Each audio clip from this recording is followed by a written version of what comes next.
नमस्कार। आज हम जिस किताब पर बात करने वाले हैं उसका टाइटल है सुपर गट।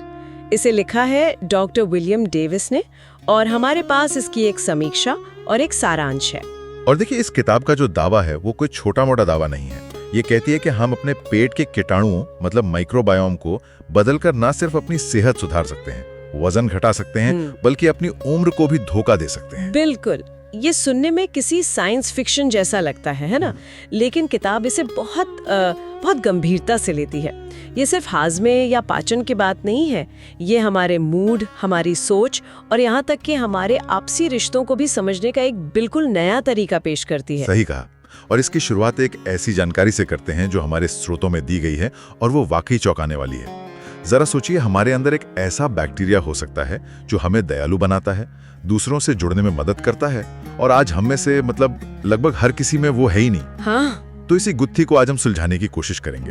बिल्कुल, चलिए शुरू करते हैं। तो किताब एक बहुत ही मजेदार शब्द इस्तेमाल करती है, फ्रैंकेनबेली। ये सुनने में ही थोड़ा अजीब है, इसका क्या मतलब है? हाँ, ये शब्द फ्रैंकेनस्टीन से आया है। लेखक का कहना है कि हमने अपने अंदर के इकोसिस्टम को, मतलब अपने पेट को, इतना बदल दिया है एंटीबायोटिक्स, कीटनाशकों, प्रोसेस्ड फूड और खाने में मिलाए जाने वाले एमल्सिफायर से कि ये अब कुदरती रहा ही नहीं। ये हमारे पूर्वजों के पेट जैसा तो बिल्कुल नहीं है। अच्छा।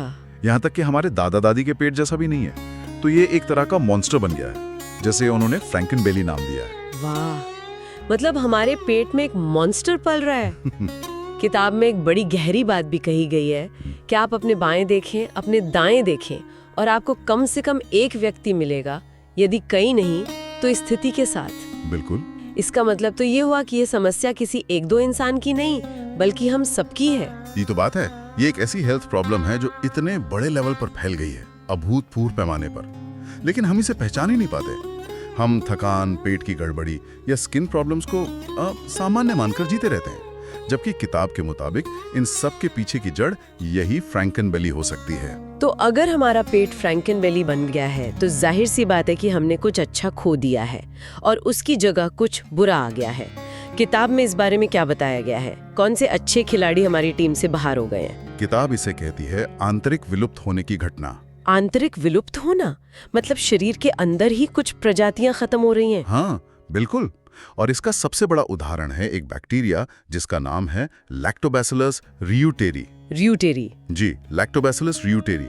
किताब में इसे मजाक में लव बग भी कहा गया है। Love bug? ये तो बड़ा दिलचस्प नाम है। ऐसा क्यों? क्योंकि ये बैक्टीरिया हमारे दिमाग को ऑक्सीटोसिन रिलीज करने के लिए सिग्नल देता है। लव हार्मोन कहते हैं। हाँ, वही बॉन्डिंग हार्मोन। ये सहानुभूति, विश्वास और सामाजिक जुड़ाव को बढ़ावा देता है। यही वो हार्मोन है जो एक माँ और बच्चे के बीच के गहरे रिश्ते को मजबूत करता है। एक मिनट रुकिए, मतलब किताब ये कह रही है कि हमारे अंदर का एक बैक्टीरिया हमारी प्यार करने और दूसरों से जुड़ने की क्षमता को कंट्रोल करता था, और अब वो हमारे अंदर है ही नहीं। ये तो बहुत बड़ी बात है। तो कितने लोगों ने इसे खो दिया है? आंकड़ा हैरान करने वाला है। किताब के मुताबिक पश्चिमी देशों की लगभग 96% आबादी में अब ये बैक्टीरिया नहीं पाया जाता। 96%? 96%? ये तो लगभग हम सब हुए। इसका मतलब तो ये हुआ कि हम एक ऐसी पीढ़ी है जो सहानुभूति और जुड़ाव के लिए प्राकृतिक रूप से वायर्ड ही नहीं है। किताब इस पर क्या कहती है कि इसका हमारे समाज पर क्या असर पड़ रहा है? किताब सीधे तौर पर कहती है कि समाज में जो दूरियां बढ़ रही हैं, अकेलापन है, मानसिक स्वास्थ्य की समस्याएं हैं, उनका एक कनेक्शन इस आंतरिक विलुप्तीकरण से हो सकता है। और जब कुछ लोगों ने इस बैक्टीरिया को सप्लीमेंट के तौर पर वापस लेना शुरू किया, तो उन्होंने न सिर्फ बेहतर नींद और अच्छी स्किन जैसे फायदे महसूस किए, बल्कि भावनात्मक रूप से भी ज्यादा जुड़ा हुआ महसूस किया। ये तो अविश्वसनीय है। क्या कोई और भी ऐसा जरूरी बैक्टीरिया है जो गायब हो गया है? हाँ, एक और है, बिफिडोबैक्टीरियम इन्फेंटिस। ये खास तौर पर शिशुओं के लिए, मतलब छोटे बच्चों के लिए बहुत जरूरी है। जब बच्चों में इसकी कमी होती है तो उन्हें एलर्जी और पेट दर्द, जिसे कॉलिक कहते हैं, हाँ, कॉलिक जैसी समस्याएं ज्यादा होती हैं। ये उनके इम्यून सिस्टम की नींव रखने वाला एक अहम कारीगर है, और वो कारीगरी गायब हो रहा है। तो ये नुकसान शुरू कहाँ से होता है? अगर ये बच्चों में भी हो रहा है तो इसकी शुरुआत तो बहुत ही जल्दी हो जाती होगी। किताब के अनुसार ये गड़बड़ जन्म के साथ ही शुरू हो जाती है।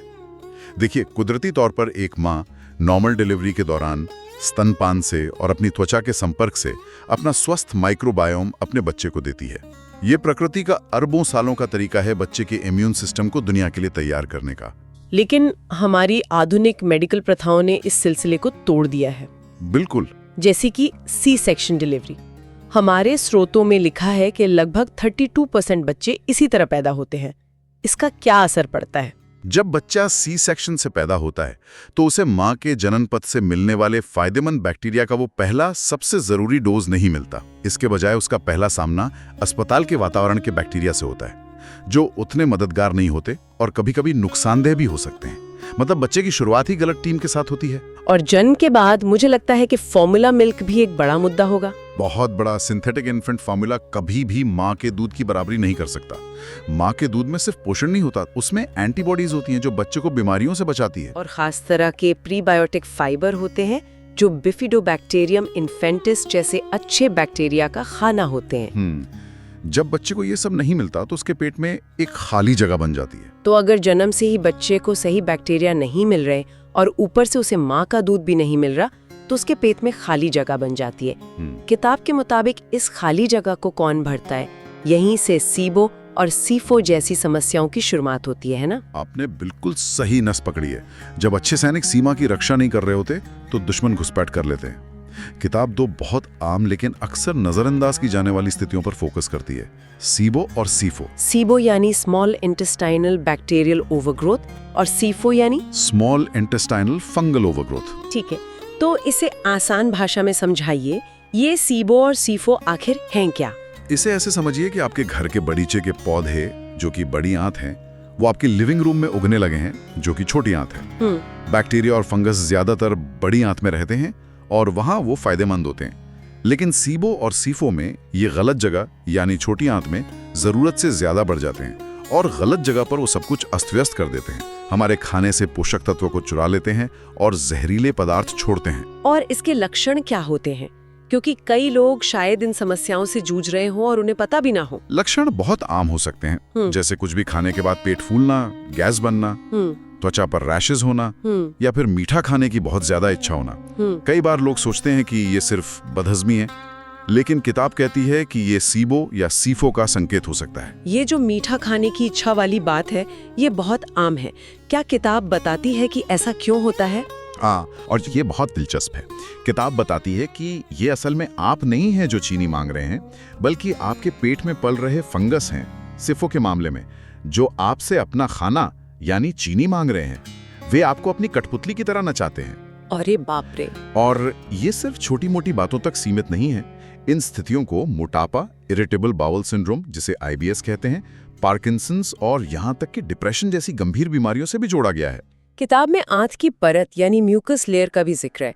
उसका इस सब में क्या रोल है? वो हमारी रक्षा की पहली दीवार है। हमारी आंतों के अंदर बलगम यानी म्यूकस की एक मोटी सुरक्षात्मक परत होती है।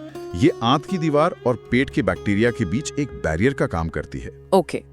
लेकिन प्रोसेस्ड फूड में पाए जाने वाले इमल्सिफायर्स, जो आइसक्रीम और मेयोनीज जैसी चीजों को गाढ़ा और मुलायम बनाते हैं, वो इस परत को साबुन की तरह घोलकर पतला कर देते हैं। अच्छा। इससे बैक्टीरिया सीधे आंत की दीवार तक पहुंच जाते हैं, सूजन पैदा करते हैं और समस्याएं और भी गंभीर हो जाती हैं। ये सब सुनकर तो कोई भी निराश हो जाएगा। ऐसा लगता है कि सिस्टम पूरी तरह से बिगड़ चुका है। क्या हम इसे ठीक कर सकते हैं? क्या किताब कोई उम्मीद देती है, कोई एक्शन प्लान बताती है जिससे हम शुरुआत कर सकें? हाँ, और यही इस किताब की सबसे अच्छी बात है। ये सिर्फ समस्या नहीं बताती, बल्कि एक व्यवहारिक समाधान भी देती है। किताब में 4 हफ्तों का एक पूरा कार्यक्रम बताया गया है जो 3 मुख्य सिद्धांतों पर आधारित है: निदान, उपचार और पुनर्स्थापना। ठीक है, तो पहले कदम की बात करते हैं। निदान। हमें कैसे पता चलेगा कि हमें सीबो है? पारंपरिक रूप से सीबो का टेस्ट करवाना महंगा और मुश्किल होता था। उसके लिए अस्पताल जाना पड़ता था। लेकिन किताब एक नए डिवाइस का जिक्र करती है जिसका नाम है AIRE। ये एक तरह का ब्रीथ एनालाइजर है, जैसा पुलिस शराब की जांच के लिए इस्तेमाल करती है। आप इसे घर पर इस्तेमाल कर सकते हैं। घर पे? जो सीबो का एक मजबूत संकेत है। ये तकनीक लोगों को अपनी सेहत का कंट्रोल अपने हाथों में लेने का मौका देती है। ये तो बहुत ही क्रांतिकारी लग रहा है। तो मान लीजिए किसी ने टेस्ट किया और उसे पता चला कि उसे सीबो है, तो दूसरा कदम है उपचार। इसके लिए क्या सुझाव दिया गया है? उपचार के लिए किताब पारंपरिक एंटीबायोटिक्स की जगह हर्बल एंटीबायोटिक्स का सुझाव देती है, जैसे कैंडीबैक्टिन और एफसीसाइडल नाम के कुछ कॉम्बिनेशंस का जिक्र है। एक मिनट, हर्बल एंटीबायोटिक्स, क्या ये उतनी ही असरदार होती हैं जितनी डॉक्टर वाली दवाइयाँ? किताब में इस बारे में क्या लिखा है कि इन्हें क्यों चुने? किताब का तर्क ये है कि पारंपरिक एंटीबायोटिक्स जो होती हैं वो अक्सर अच्छे और बुरे दोनों तरह के बैक्टीरिया को खत्म कर देती हैं। वे एक परमाणु बम की तरह होती हैं, जबकि हर्बल एंटीबायोटिक्स ज्यादा सधे हुए तरीके से काम करती हैं और बुरे बैक्टीरिया को निशाना बनाती हैं, और अक्सर इनके साइड इफेक्ट्स भी कम होते हैं। इसके साथ ही करक्यूमिन का सप्लीमेंट लेने की भी सलाह दी गई है, जो हल्दी का मुख्य तत्व है।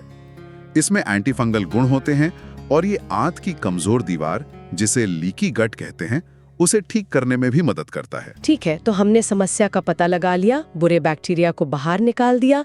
अब आता है सबसे जरूरी कदम, पुनर्स्थापना। अपने अंदर के इस बगीचे को फिर से हरा भरा कैसे करें? इसके लिए किताब का सबसे बड़ा जोर घर पर बने प्रोबायोटिक दही पर है, लेकिन इसमें एक खास बात है। क्या? इसे सामान्य दही की तरह 6-8 घंटे नहीं, बल्कि लगभग 36 घंटे तक फर्मेंट करने के लिए कहा गया है। 36 घंटे? ये तो बहुत लंबा समय है। क्या किताब में बताया है कि ऐसा क्यों करना जरूरी है? इसका स्वाद कैसा होता होगा? इसका कारण है बैक्टीरिया की संख्या। लंबे समय तक फर्मेंट करने से दही में फायदेमंद बैक्टीरिया, खासकर लैक्टोबैसिलस रियूटेरी जैसे स्ट्रेन्स की संख्या अरबों में पहुंच जाती है, जो बाजार में मिलने वाले किसी भी दही से कहीं ज्यादा है। ये एक तरह की सुपर डोज प्रोबायोटिक बन जाती है। Super dose probiotic? हाँ, इसका स्वाद थोड़ा ज्यादा खट्टा हो सकता है।